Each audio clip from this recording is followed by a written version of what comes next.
Yeah, yeah, yeah, yeah, yeah, yeah, yeah, yeah, yeah. We are back.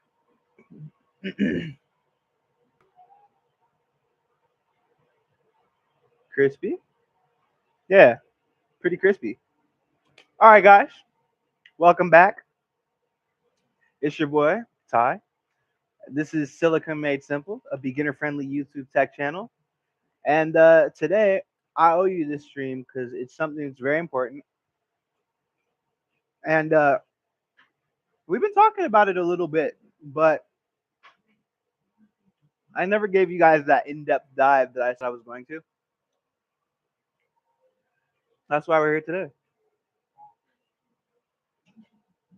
So what am I talking about? RAM. RAM prices, man. So some of you guys might have noticed that you've seen some other tech YouTubers talking about the price of RAM is actually falling. Um, that's pretty true. I went on PC Part Picker. I looked at the components list. And I looked at some different DDR5 and DDR4 kits of RAM, and they have a little graph there that actually shows you its price over time. So let's go ahead and dive right into it. I'm gonna go ahead and show you guys that.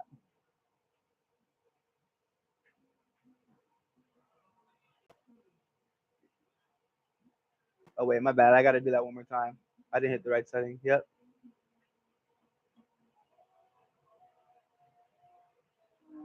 Can you cut that off for me? Thank you, babe. Okay. Now we should be good. Okay. So let's go to PC Part Picker. You guys already know this site. We covered it in the last stream. If you didn't get to check out the last stream yet, PC Part Picker is a website where you can go on and shop components for your PC build. And it has a really cool interface that's really beginner friendly and shows you the lowest pricing available across a lot of reputable distributors and sellers. So I like to use this as kind of a base point when it comes to like shopping for different tech products, doing builds, pricing out things that I want to look at, whatever. Um, and side note, you know what's funny? Last time we went to calculate the wattage of the system, it tells you right here. I just completely missed it. So you guys don't have to use a wattage calculator. There's one literally right there. If anybody caught that before I did, please comment below. That's it's kind of a dud on my part, but yeah. So what we're gonna look at is we're talking about memory.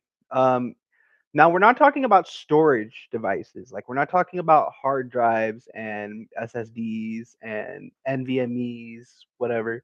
We're going to talk about actual memory, operating memory, system memory, if you will. So let's go ahead and click memory, right? When we do that, there's a bunch of filters on the side. Um, and our lesson really today is going to be about SODIMM and DIMM and all that. So I'm going to go pretty deep into it so that you guys understand it. And then on Thursday, I'll actually be opening up my laptop and showing you a SODIMM RAM module. I started the stream a little bit later than I wanted to tonight, and I'm not gonna lie, I've had a whirlwind of a day at work. So I'm going to just keep it educational tonight and spend some time with um, spend some time with Destiny. So with that being said, what is dim and what is so dim and what is all that? Oh no, I got off track. Here's what we're gonna do. I want to show you how to use that little chart so I can show you guys a little bit of proof that right now is a pretty good time to buy RAM if you have the funds for it, or if you're shopping for RAM or whatever. Um, Let me see. Products memory. Now again, we're going to keep it DDR5 because at this point we're building systems that have longevity. There's really no reason in 2026 that you should be buying DDR4 RAM unless you're building a system that has some sort of specific function to it. Like if you're building your nephew a computer to play Minecraft on and you're just trying to save money, cool. then that's great. It's going to operate fine. Like we said, I have DDR4 in my system. I have no complaints with it. I love it. But we're just talking path of longevity right now. You don't want to buy something that is in the future not going to be supported. As of right now, DDR5 is the fastest RAM you can buy and probably the most power efficient. We'll talk about that soon.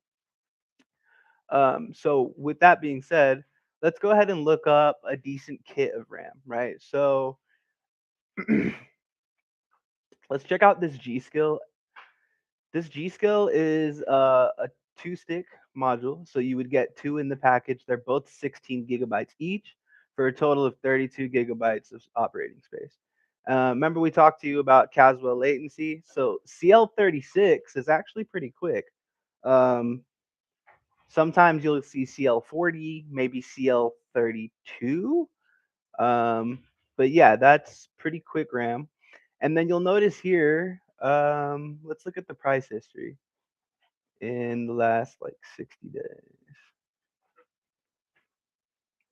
This one's actually been pretty stable. I'm not gonna lie, this is not a good example. That one's been pretty stable. Let's check out this Corsair set. Yeah. So this is a good example, right? Let's check out the history of the last 3 months.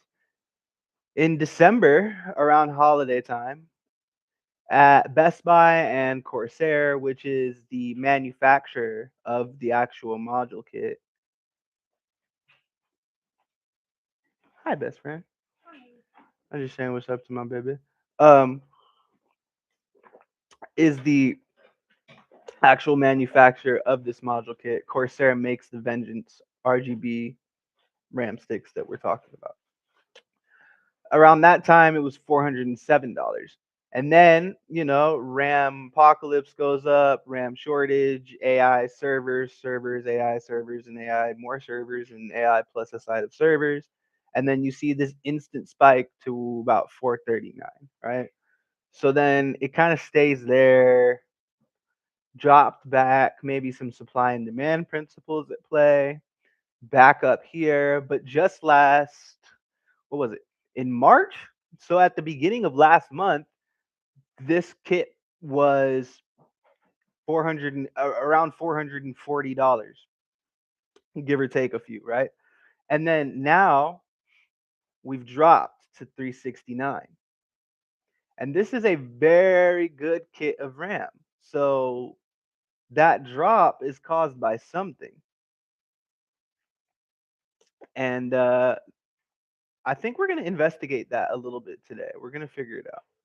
I have some theories, and I've been watching a little bit of things. And I'm pretty sure it's all cloud infrastructure related. But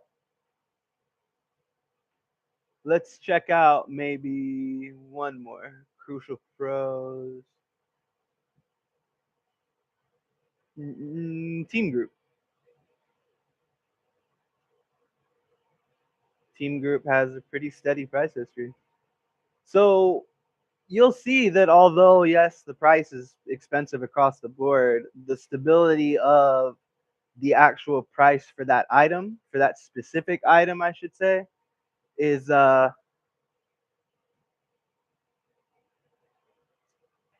negligible, right?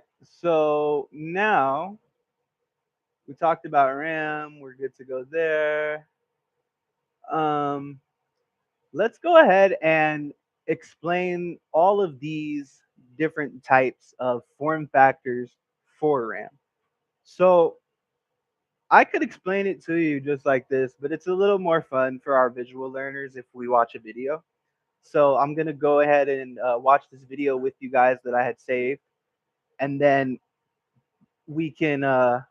I'll just kind of go ahead and pause it every now and then just to make sure we're all on the same page together. Okay. So you go to me.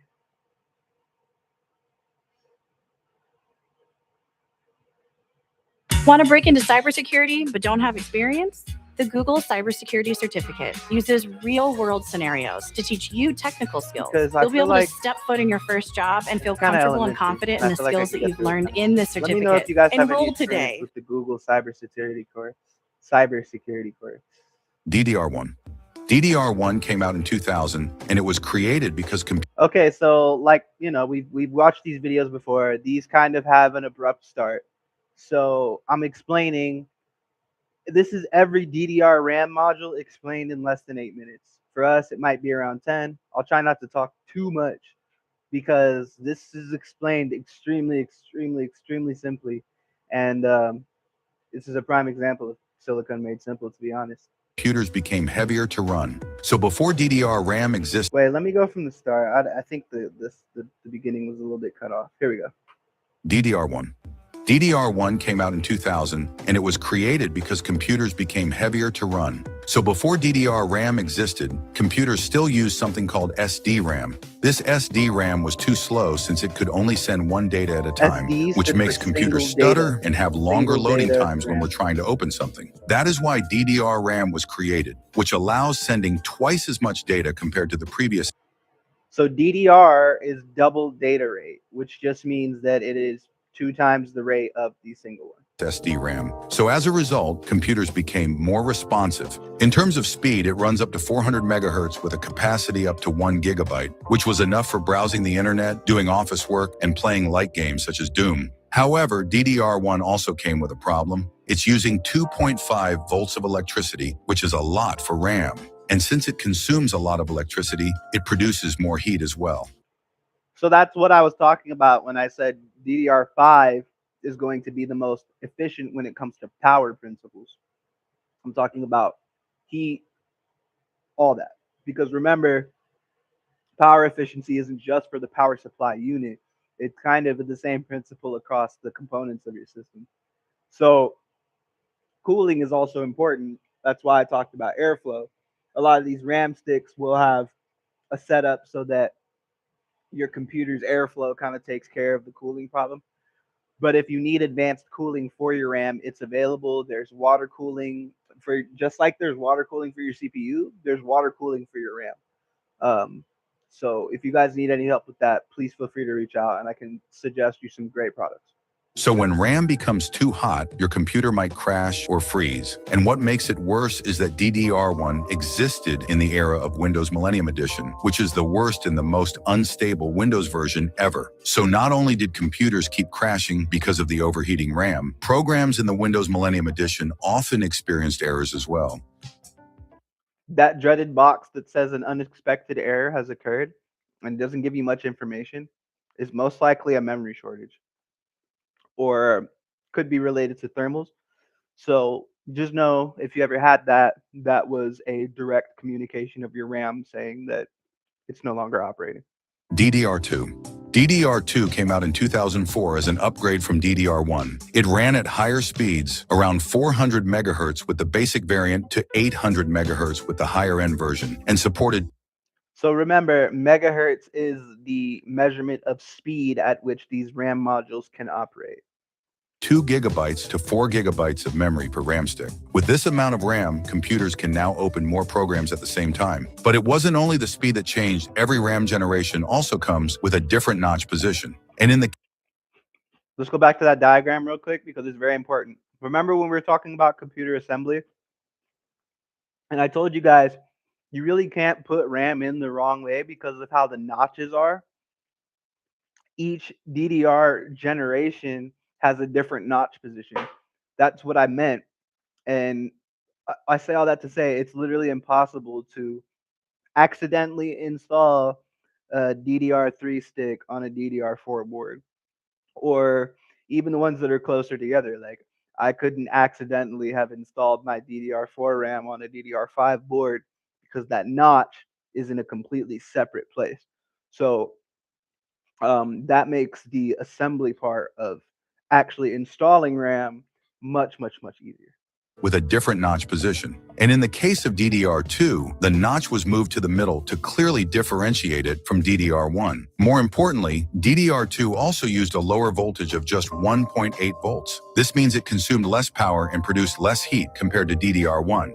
But even though DDR2 was faster, it was very expensive back then. So in terms of price to performance, DDR2 just wasn't that great compared to DDR1. And even if someone really upgraded their RAM, they also had to buy a new motherboard that's compatible with the RAM generation they're using. That's why some people at the time chose not to upgrade and kept using DDR1 instead. Sound familiar? DDR3. DDR3 came out in 2007, and this RAM generation is what made computers more commonly used by normal people. This happens because the voltage of DDR3 got lowered to just 1.5 volts, which is great. So not only did PCs run even cooler, but laptop batteries could last longer as well. DDR3 also ran at higher speeds from 800 to 1600 megahertz and had a Now, I want to clarify something real quick. Remember, laptop RAM works the same way, but it does not look the same. And it doesn't use this exact pin or notch setup because of how compact it actually has to be. So these are kind of longer sticks, anywhere from 5 to 6 inches. The board inside of it is probably smaller than that. These are the actual just the boards raw, and then the manufacturer will then design a casing that goes over it. Sometimes that casing will have RGB, which is what you're seeing in my RAM behind me, or when you look at any kind of finished system, most likely they're going to have a casing over their RAM, unless it's like a old workstation and those cases weren't see-through anyway. A lot of those will just have RAM that just looks like an old chip. So be much more careful when removing those or when working with those, because you're touching the chip directly, essentially.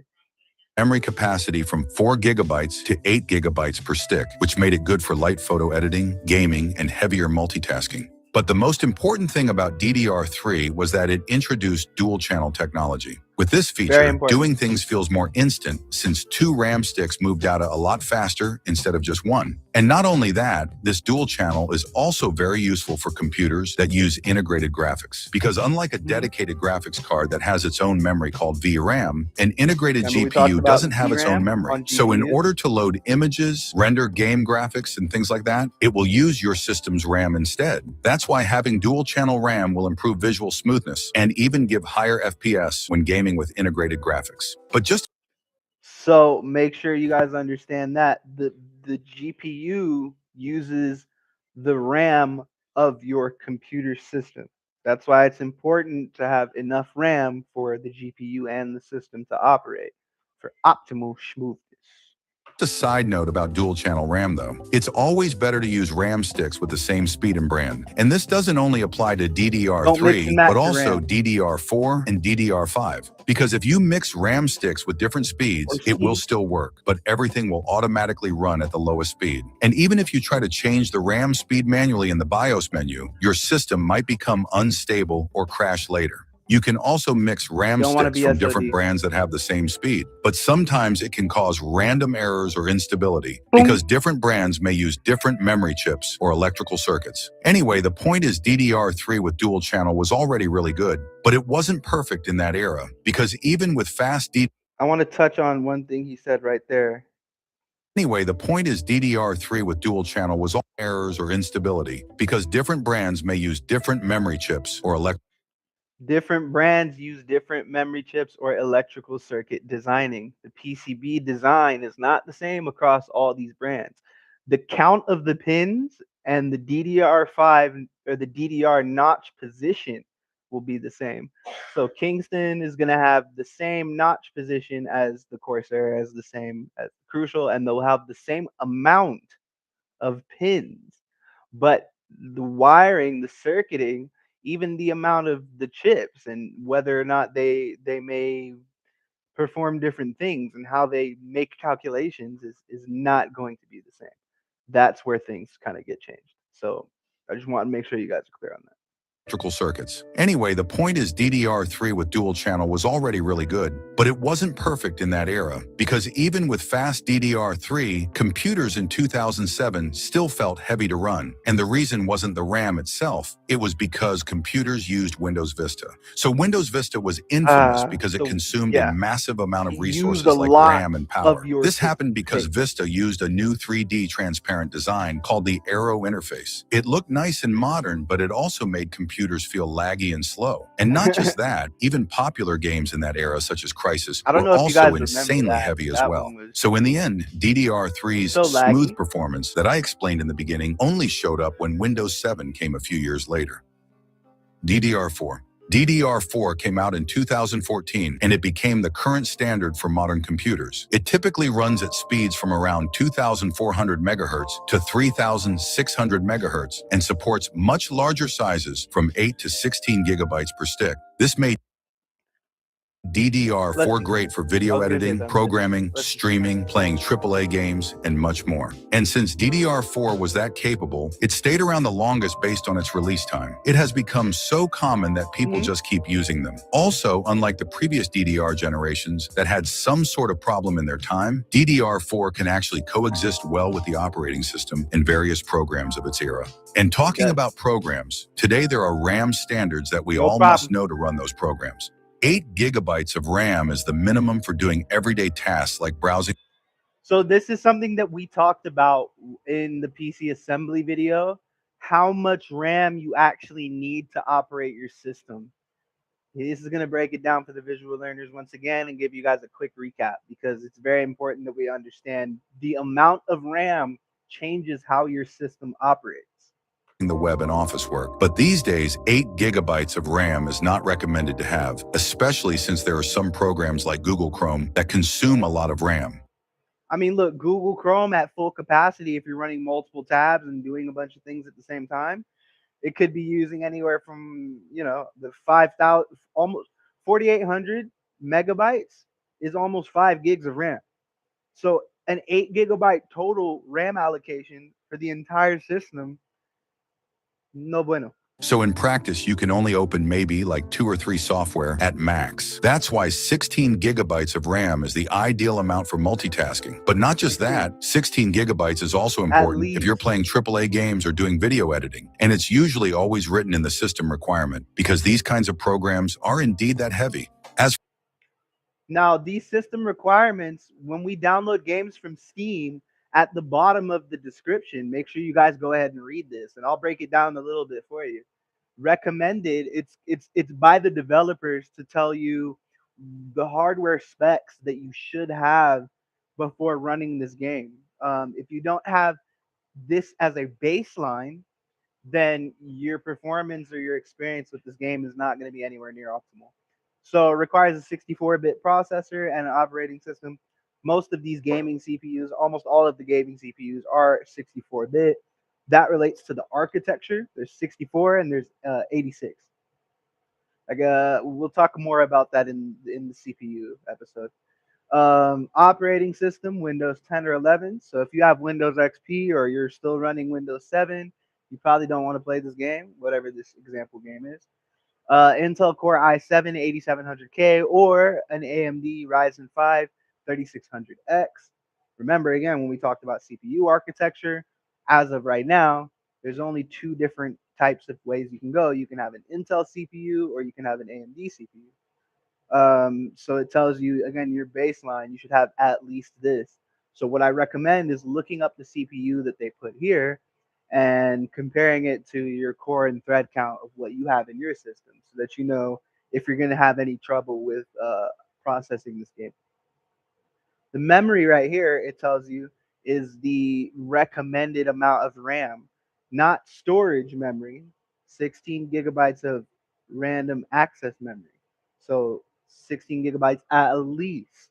Now, of course, you always want a little bit of a buffer. So let's continue from there. Kinds of programs are indeed that heavy. As for 32 gigabytes, it's suitable for heavier work like programming or engineering. 32 is It's what I also have. great if you like playing AAA games while also streaming and chatting at the same time. But just in case you're wondering, does having more RAM always mean better performance? The answer is yes, but only up to a limit. For example, let's say we play a heavy game that requires us to have at least 12 gigabytes of RAM. If we play with just 8 gigabytes of RAM, it's technically possible, but the FPS we get will be lower. And if we play with 12 gigabytes of RAM, it's going to feel smooth since we've met the system requirement. But if we play with 16 gigabytes of RAM, it almost doesn't increase the FPS anymore because the system already has enough memory to work with.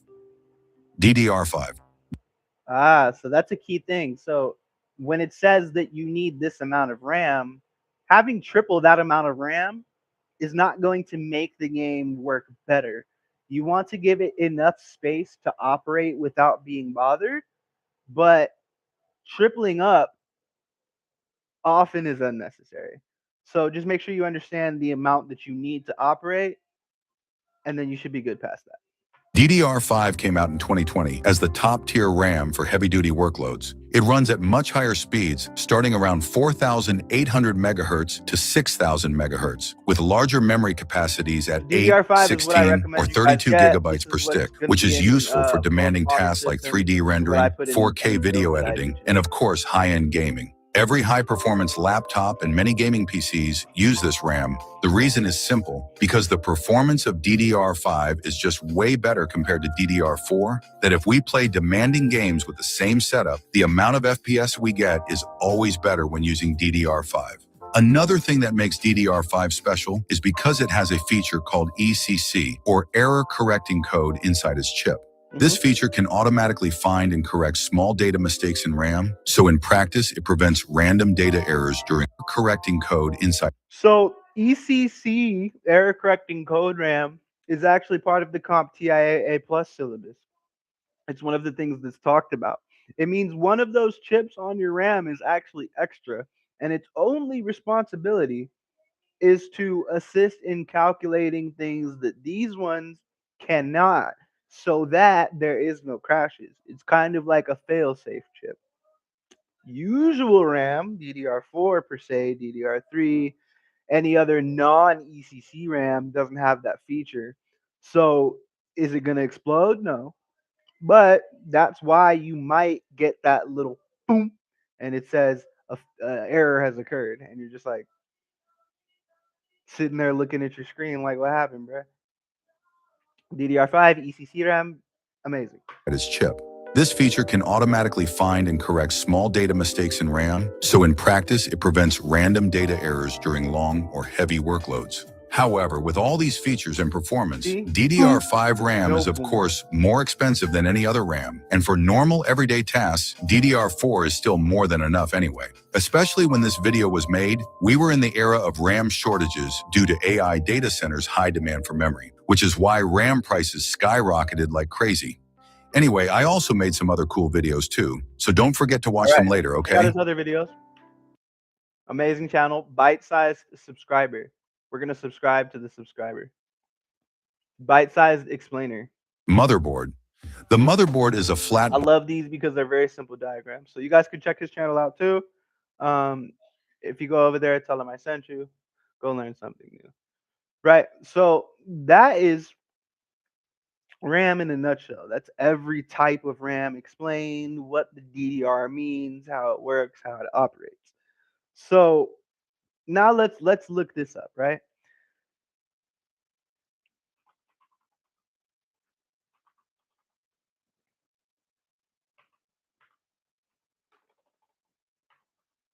SODIMM stand for. So SODIMM is a small outline dual inline memory module. It's a really compact type of RAM. It looks like more like a pancake, and that's the type that you find in laptops. So it is different from the from your DDR5 RAM.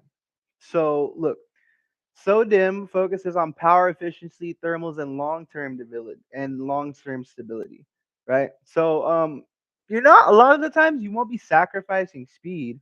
It's just a different layout.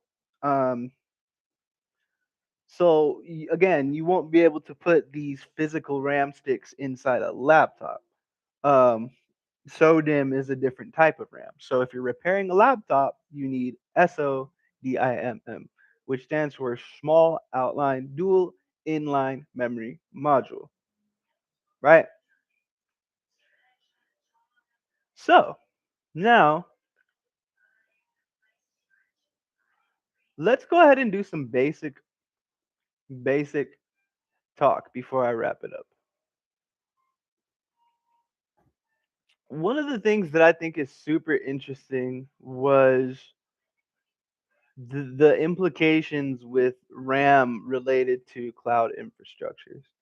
That was really, really fascinating to me. So I want you guys to understand why these RAM prices are so heavily dictated by what you might be hearing with AI.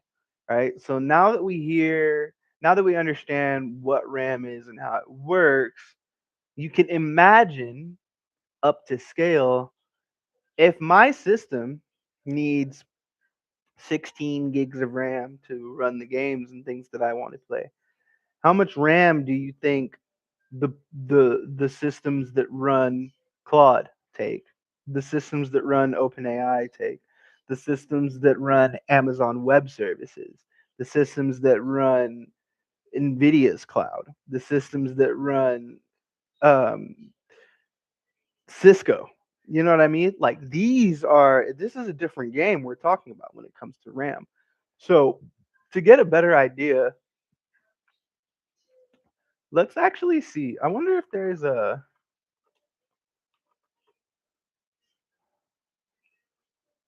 AWS cloud. I wonder if there's a video of like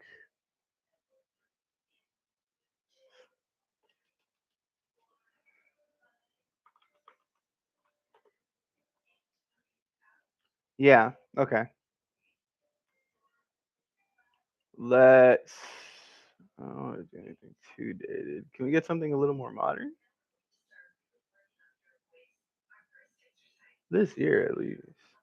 Maybe something. Oh my goodness. This is cool. Okay. Let's check this out. So the each one of these I'm gonna let it play.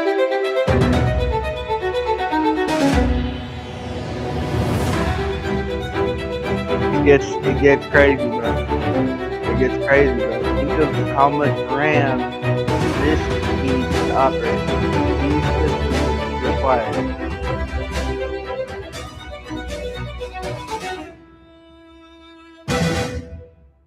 Right? And then let's ask the question. So from my experience most of the time, ChatGPT doesn't If you hallucinate. already know who Equinix is, you But know the treat you're in for today. Linus, relax, brother. Um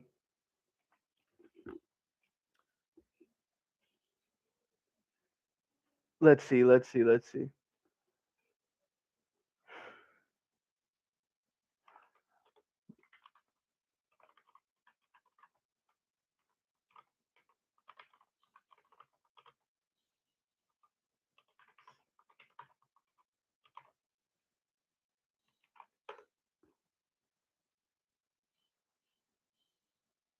So we're talking about millions of servers, right?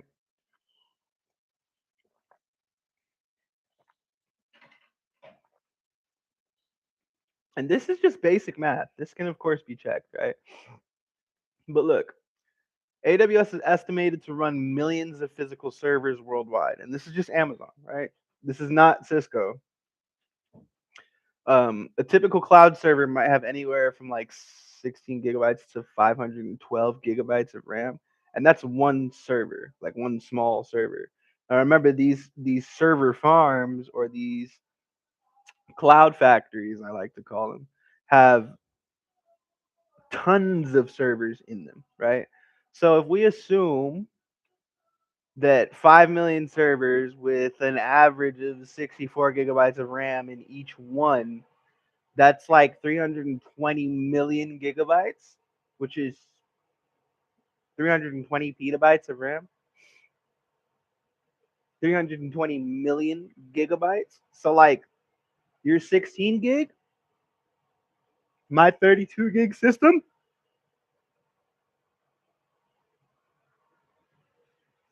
it feels irrelevant.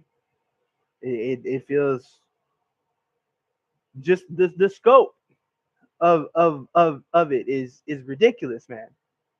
Let's go back.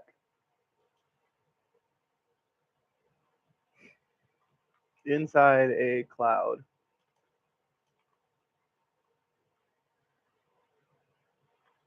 inside a cloud server. One of the things I'm gonna do is play around with a network attached storage, which is like a small private cloud that you can put a bunch of stuff in. I'm gonna do an episode on those too. Let me know if you guys want to play around on that. But I just want to show you guys. This is where the internet lives. Mm.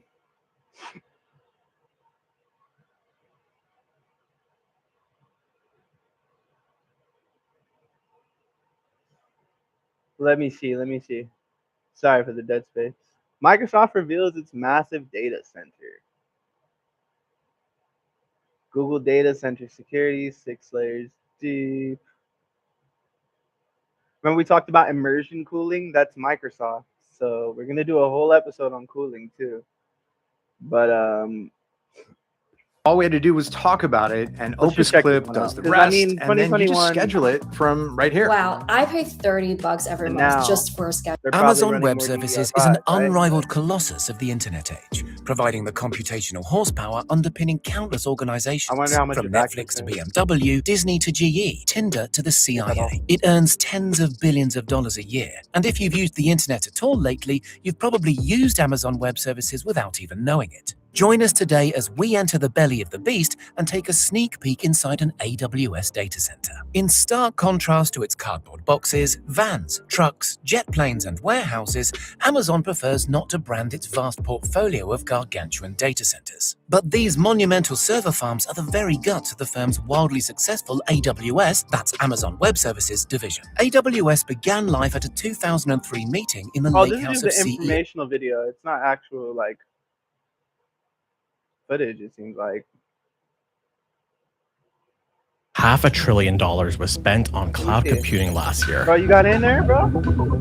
Cody? We've all Louis. heard of it, but what is it and how does it actually work? Louis, if you show me a So data to center find out, I actually on flew the out to a inside? real data center to understand how the cloud works Friday. and the infrastructure it needs to power billions of devices daily. Oh, we in there.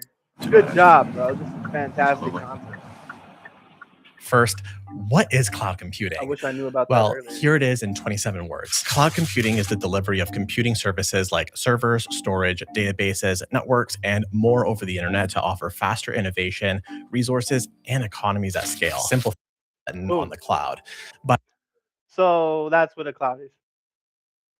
I couldn't have said it better myself. it's not easy to click a build server button. So at OVH Cloud, they showed us their production line where they build all of their computers from scratch. Where are we at right now? We're going to walk into our production facility. The production facility, we make between 500 and 600-ish on average. What did you guys see? Where are we at right now? We're going to walk into our production. Look. 1, 2, 3, 4. They're not using dual channel configuration. They're maxing it out. 1, 2, 3, 4, 5, 6, 7, 8. And these look like error correcting RAM. So you'll see. Remember, this is a power supply. Remember we talked about the ones modular versus fully modular. Production facility. The production facility, we make between 500 and 600-ish on average servers per week. Then we can increase that number depending on what our customers need and demand that we have. So in one time where we had a very high demand, we actually almost doubled that number up to around 1,200 in a week. So that's a ton of metal. But this is all part of a server lifecycle that goes in multiple stages. The high performance use is for what you are seeing. New hardware for high performance tasks. That's what the GPUs are for. That, just like you see in stock footage, are designed to have rows and rows of servers. So what does the timeline look like from the server all the way to where? So remember, like, tons of servers, and they allocate a lot of RAM to each server, and each one of these cloud providers has millions of servers now. That is the answer to who is buying all the RAM. It's the clouds. It's the people that realistically need it. It's how the internet works today. It's the entire reason that if you go and buy a new iPhone next week, you can just download your data and not have to go transfer your contacts over one by one, and then transfer your photos onto a hard drive or a storage medium, and then download them from the storage medium onto your new phone, because that would not be very convenient at all, would it? That's why I want us to understand how important RAM is and what it's used for. So I'm gonna go ahead and wrap it. It's 9 o'clock. I know this was a little bit on the shorter side, but like I said, I started later. So I apologize. Thursday we're doing cybersecurity, and I think we gotta open some stuff, man. Thursday I want to get a little bit more hands on. So I think I will pay you guys back, and what we'll do is I'll open up my laptop and I'll show you guys a SODIMM RAM module, and then we can kind of look at some other little laptop parts maybe, and then we'll go back on Try Hack Me because there's more SoC dashboards to do. I'm still working on my blue team skills, and I'm trying to get to the comfortable point where I'm ready to go team red, because that's where my aspirations really are again. So if you guys watched to all the way to the end, thank you so much for rocking with me. This has been Silicone Made Simple, a beginner-friendly tech YouTube channel where we break down concepts in a way that is easy to understand and easy to remember. Um, until I see you guys Thursday for Cybersecurity Thursdays, peace out. Have a great night. Be safe wherever you are in the world. And shout out to Coding with Lewis and the other channel that we subscribe to.